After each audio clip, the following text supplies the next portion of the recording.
अस्सलामुअलैकुम वरहमतुल्लाहि वबरकातुहू। नाजरीन, मैं आपका मेज़बान हाफिज़ मोहम्मद फ़सीहुद्दीन मेदक और आप देख रहे हैं मेदक फास्ट न्यूज़। आइए डालते हैं आज की खबर पर एक नज़र। कांग्रेस पार्टी के तर्जुमान mister madam Balakrishna Congress block सदर मोहम्मद हफीज़ुद्दीन ने आज प्रेस कॉन्फ्रेंस मुनाकिद करते हुए रियासती वज़ीर ख़जाना व महकूम सेहत मिस्टर टी हरीश राव की कांग्रेस पार्टी पर की गई तनकीद को लेकर सख्त अल्फाज में मजम्मत की और कहा कि मिनिस्टर टी हरीश राव को कांग्रेस पार्टी पर तनकीद का कोई हक नहीं है, क्योंकि तेलंगाना देने वाली ही ये कांग्रेस पार्टी है और बीआरएस पार्टी ने आवाम से किए हुए वादों को अभी तक पूरा नहीं किया है। इस मौके पर प्रेस कॉन्फ्रेंस में उन्होंने मिनिस्टर पर कई एक इल्ज़ामात आयद करते हुए कहा कि मेदक में अभी तक तरक्याती काम पूरी तरीके से नाकिस हैं। अलावा आजी उन्होंने इस प्रेस कॉन्फ्रेंस में कई एक बातें बतलाई हैं। इस प्रेस कॉन्फ्रेंस में साबिक काउंसलर विक्रम, ज़िला social media coordinator Sheikh Salman, town social media coordinator Naveen Chaudhary, SC cell कायदीन कोंडा संजीव, कांग्रेस सीनियर कायदीन अशोक रेड्डी, जाकिर, आमिर, जकरिया और दीगर लोग शरीक रहे। आइए इस सिलसिले में एक तफसीली रिपोर्ट आप हजरात के पेशे खिदमत।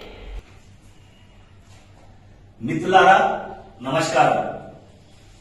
నిన్న మంత్రి హరీష్ రావు గారు ప్రెస్ మీట్ లో కాంగ్రెస్ పార్టీ గురించి, పిసిసి అధ్యక్షుడు రేవంత్ రెడ్డి గారి గురించి అవాక్కులు చెవాక్కులు మాట్లాడారు।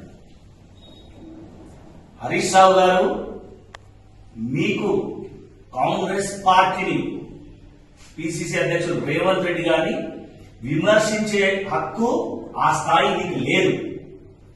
మీ మామకు లేదు, నీ బామ్మర్దికి లేదు, నీకు లేదు।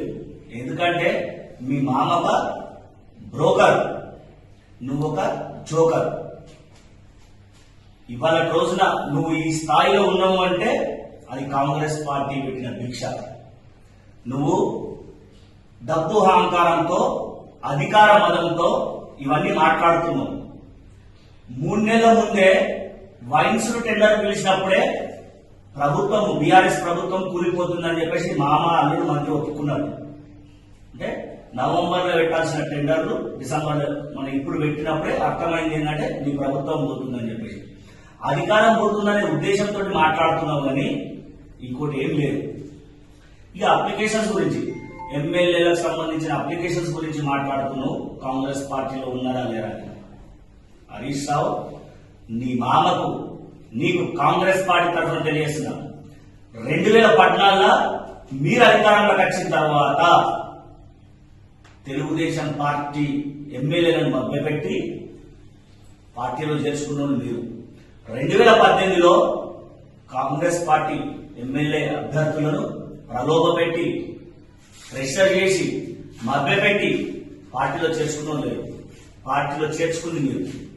అంటే కాంగ్రెస్ పార్టీ నాయకులను తయారు చేసే ఫ్యాక్టరీ, కాంగ్రెస్ పార్టీలో ప్రజాస్వామ్యం ఎక్కువ। కాంగ్రెస్ పార్టీలో కింది స్థాయి కార్యకర్త నుండి పై స్థాయి నాయకుని వరకు కూడా ఎమ్మెల్యేకి టికెట్ అడగడానికి అర్హుడు। మరి ప్రజాస్వామ్య పార్టీ, దొరల పార్టీ కాదు, రాజుల పార్టీ కాదు।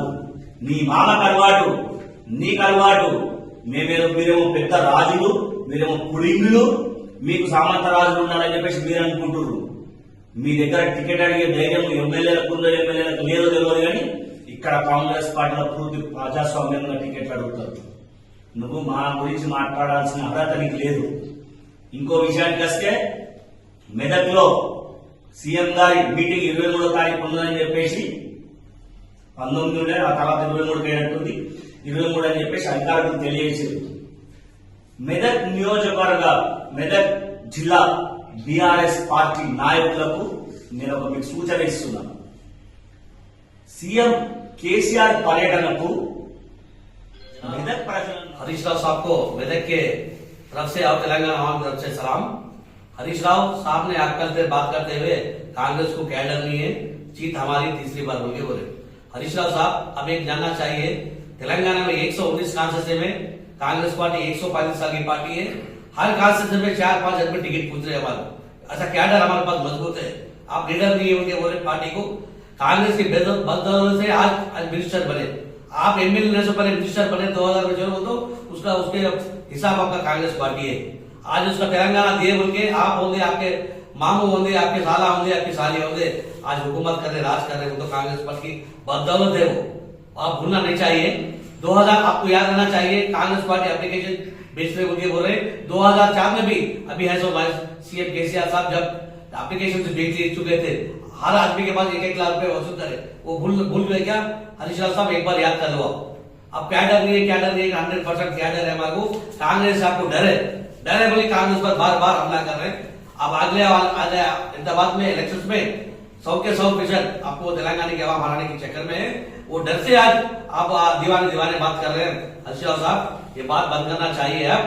और मेदक के बारे में बोल रहे, मेदक पूरा डेवलप हो गया उनके 9 साल से कुछ भी डेवलप नहीं हुआ।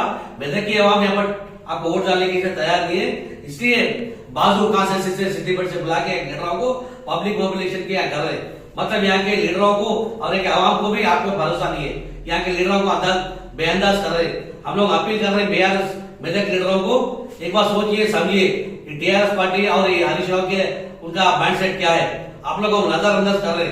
आप अगले दिनों में भी सोचना चाहिए आपका अंदाज क्या है आपके बारे में। ये गलत बात कर रहे हैं हरीश राव साहब। आप ये केक स्कीम भी नहीं है, पब्लिक पूरी अपने आईटी है, ऋणमाफी बोल के बोले जो ऋणमाफी नहीं करे, कर्जा माफ नहीं करे, खाली मिट्टी जो इंटरेस्ट रहता है ना वो माफ करे।